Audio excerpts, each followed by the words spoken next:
The cake hit Tessa's face before she even understood what was happening. She had been carrying a tray of half-finished plates when Meredith stepped beside her, grabbed a slice of cake and smeared it across Tessa's cheek. The dining room went silent. Then several guests laughed. Cream slid down Tessa's face and onto the collar of her white uniform. Her eyes filled with tears, but she stayed still, gripping the tray tightly. Meredith wiped her fingers with a napkin. "Maybe now you'll pay attention." Tessa lowered her eyes. At the far end of the restaurant, a man who had just entered stopped walking. He had seen everything.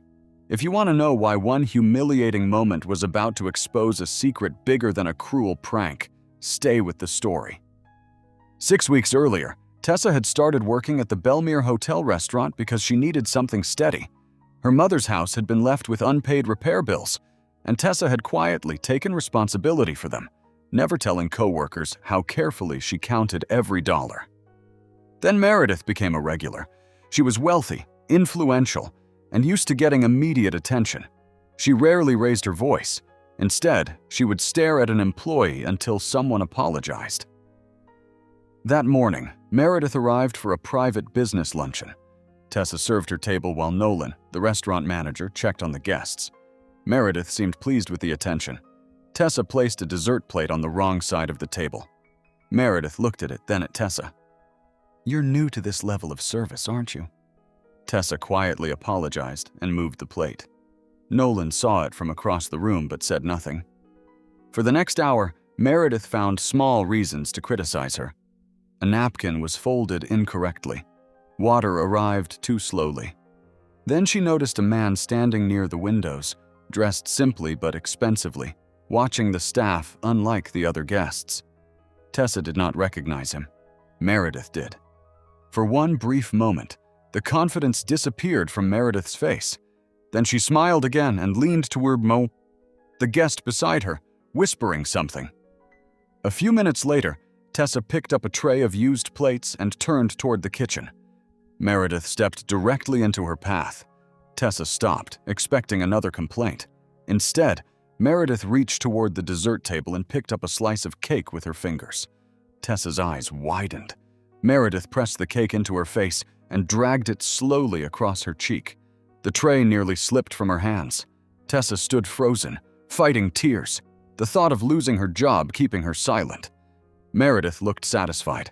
Then the man near the windows began walking toward them. He did not rush, did not raise his voice, but the closer he came, the quieter the room became. Tessa finally looked up.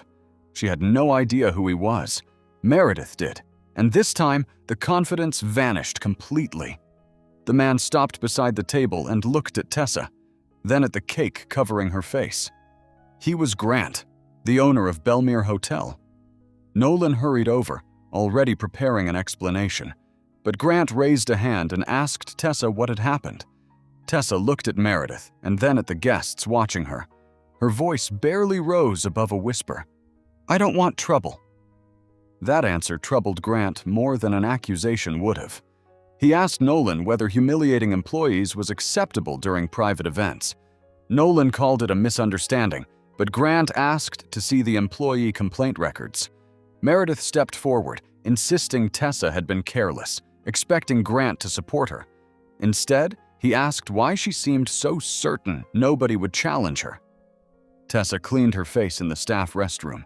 When she returned, Grant told her the hotel had received complaints about employees being mistreated by wealthy guests, most closed without investigation. Tessa remembered one. It had been hers. She had reported Meredith 2 weeks earlier after Meredith threatened to have her fired over a minor mistake. Grant asked who had handled it. Tessa hesitated before naming Nolan, and for the first time, Grant looked genuinely disappointed. That afternoon, he reviewed the private event records and discovered why Meredith had been so confident. Her company was negotiating to buy a controlling stake in the hotel. The luncheon had been more than a business meeting. Meredith had been testing whether Grant would sacrifice an employee to protect her investment. Nolan knew about the negotiations and believed the hotel could not survive without her money. Grant canceled the deal. Meredith warned that rejecting her offer could put employees at risk. Grant looked toward toward the dining room where Tessa was quietly helping another server, and realized this was no longer about one rude guest. It was about what kind of company he was willing to save. He told Meredith that if keeping Belmere open required employees to fear wealthy customers, the hotel was already failing. Meredith left.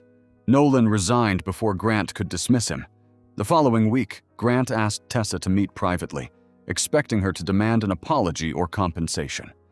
Instead, she asked whether the hotel could create a way for employees to report mistreatment without going through management. Tessa explained that workers were not always afraid of difficult guests. They were afraid that complaining would cost them their hours. That detail changed Grant's plan. He created an independent employee protection system and required private event clients to follow the same conduct rules as everyone else, with Tessa helping design it. Months later, she walked through the same dining room carrying a tray. She passed the dessert table and briefly touched the spot on her cheek where the cake had once been pressed. Then she noticed a new employee standing nervously near the kitchen. Tessa smiled and helped her adjust the tray. Grant watched from across the room. The hotel had survived without Meredith's money, and employees no longer had to choose between dignity and a paycheck. Tessa finally understood why that afternoon had mattered.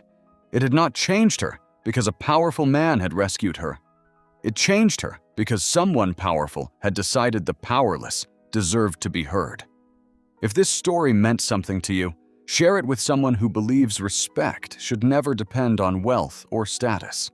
Tell us, if you were Tessa, would you have spoken up, even if it cost you your job? Subscribe for more stories about dignity, courage, and second chances.